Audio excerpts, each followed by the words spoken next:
I'd like to challenge us to invite Almighty God and the present communities in our lives. Today marks the 10th anniversary of the attacks on the Twin Towers of the World Trade Center in New York City, the Pentagon, and the downing of Flight 93 in Pennsylvania. 2,814 people died in those ghastly attacks.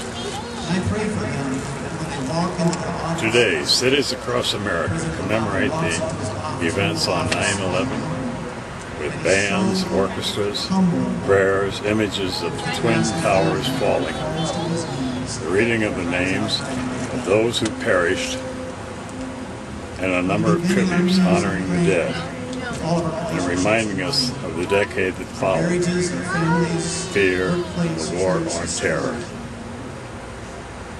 But they are not reminding us of the decade of wars that followed, and the lives that led us into those wars.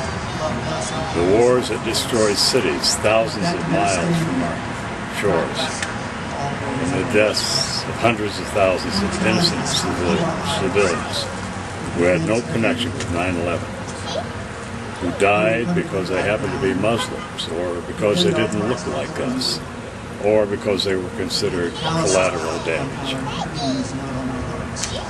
These wars continue and are not expected to end anytime soon. They continue because they earn lucrative profits for the military-industrial complex. They continue because members of Congress reap large rewards for perpetuating them.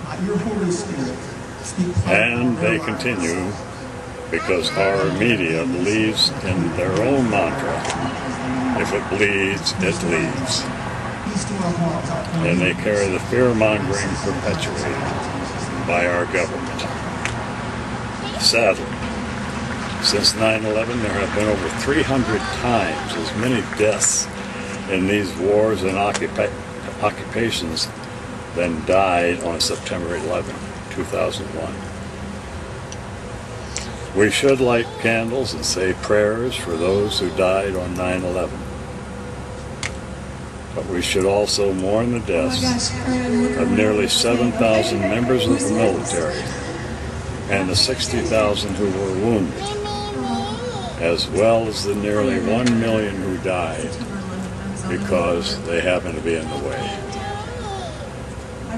We should remember the words of Martin Luther King, Jr., who said on April the 4th, 1967, "The greatest purveyor of violence in the world today is my own government."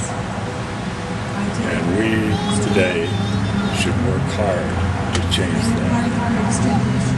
We should remember that we come together this evening to work for peace, and never forget how 9/11 was hijacked by war profiteers.